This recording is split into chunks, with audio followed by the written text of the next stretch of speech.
जैविक तरीके से जायद फसल की खेती में लगने वाले कीट एवं रोगों से निदान। नमस्कार, मैं हूं अभिषेक और आप देख रहे हैं अन्नदाता समाचार। आज हम बात करेंगे जैविक तरीके से जायद मतलब लौकी, कद्दू आदि फसलों में लगने वाले रोग और या कीट से कैसे निदान पाएं। तापमान बढ़ने और गर्म हवाएं चलने से इस समय जायद की फसल में कीट एवं रोगों का प्रकोप बढ़ जाता है। खास करके लौकी, कद्दू जैसी कद्दू वर्गीय फसलों में इनका प्रकोप कुछ ज़्यादा ही बढ़ जाता है, इसलिए समय रहते इनकी रोकथाम करनी आवश्यक है। फार्मर फेस एग्रीकल्चर टेक्नोलॉजी एवं रिसर्च सेंटर भगवानपुर की वैज्ञानिक सरिता यादव बताती हैं कि इस समय मौसम गर्म होता है, जिसकी वजह से फसलों में रोग लगने की संभावना कम होती है, लेकिन कीट लगने की संभावना अत्यधिक हो जाती है, क्योंकि गर्मी बढ़ने से कीट छिपने के लिए पत्तियों का सहारा लेते हैं, तत्पश्चात फसलों को नुकसान पहुंचाते हैं। अब हम बात कर लेते हैं रोग और कीट के बारे में। तो लाल भृंग एक कीट है। यह कीट कद्दू वर्गीय सभी सब्जियों को हानि पहुंचाता है। इसकी वयस्क सूढ़ी लाल रंग की लगभग 5 से 8 मिलीमीटर लंबी होती हैं। सूढ़ी घास और झाड़ियों में छिप कर रहते हैं और तापमान बढ़ते ही झाड़ियों से निकलकर बाहर आती हैं। मेलान मक्खी, यह फलनाशक मक्खी तरबूज, खरबूज, कद्दू, खीरा जैसी सभी कद्दू वर्गीय सब्जियों को नुकसान पहुंचाती हैं। वयस्क मक्खी गर्मी में ज़्यादा सक्रिय होती हैं। मादा कोमल फल पर छेद करके उसमें 4 से 8 अंडे प्रत्येक छेद में देती हैं। अब आते हैं माहू, एक कीट होती है, उसके बारे में जानते हैं। इसके वयस्क और बच्चे दोनों ही पौधों की पत्तियों और ऊपरी प्रोह पर रस चूसते रहते हैं। यह कीड़ा एक तरल पदार्थ विसर्जित करता है, जिस पर बाद में फफूंदी उगाती हैं। खरबूजा और तरबूजे के अतिरिक्त ये बैंगन, कपास, भिंडी, खीरा को भी नुकसान पहुंचाती हैं।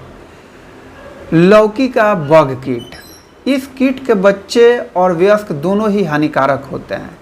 ये कोमल पत्तियों, कलियों, तनों और फलों का रस चूसते हैं।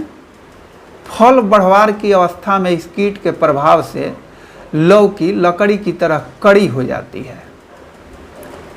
अब हम बात कर लेते हैं जैविक विधि से इन कीटों से नियंत्रण के बारे में। तो नीम की पत्तियों का उपयोग करके हम इन पर नियंत्रण पा सकते हैं। जमीन में छिड़काव के लिए 10 से 12 केजी पत्तियों का प्रयोग करें। इसका प्रयोग कवक जनित रोगों, सूढ़ी, माहू इत्यादि हेतु अत्यंत लाभकारी होता है। 10 लीटर घोल बनाने के लिए 1 किलो पत्तियों को रात भर पानी में भिगो दें।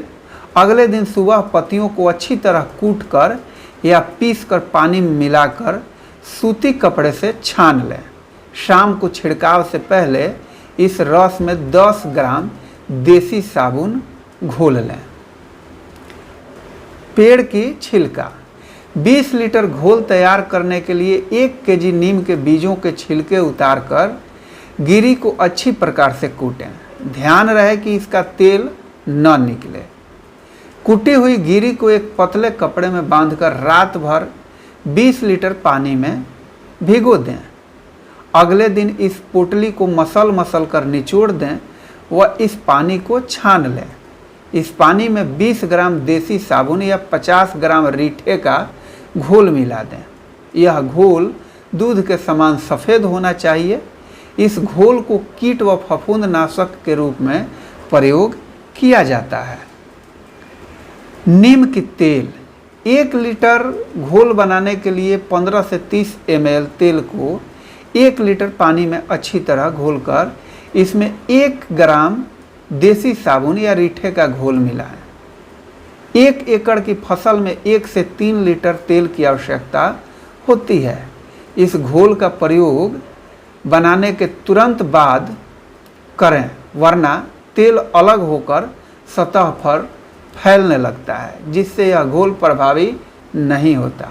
इसके अतिरिक्त कवक जनित रोगों में भी प्रभावी होता है।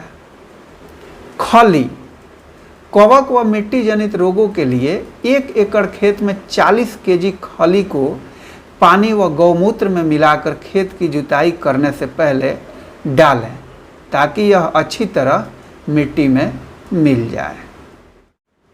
तो किसान भाइयों, यह थी लौकी या कद्दू फसल में लगने वाले कीट और उनसे जैविक तरीके से बचने के उपाय। अगर आपने अन्नदाता समाचार चैनल को सब्सक्राइब नहीं किया है तो सब्सक्राइब कर लें और साथ ही प्ले स्टोर से हमारा ऐप डाउनलोड कर लें जिसका लिंक डिस्क्रिप्शन बॉक्स में है, ताकि खेती-बाड़ी से जुड़ी आने वाली हर वीडियो की नोटिफिकेशन आप तक पहुंचती रहे। धन्यवाद।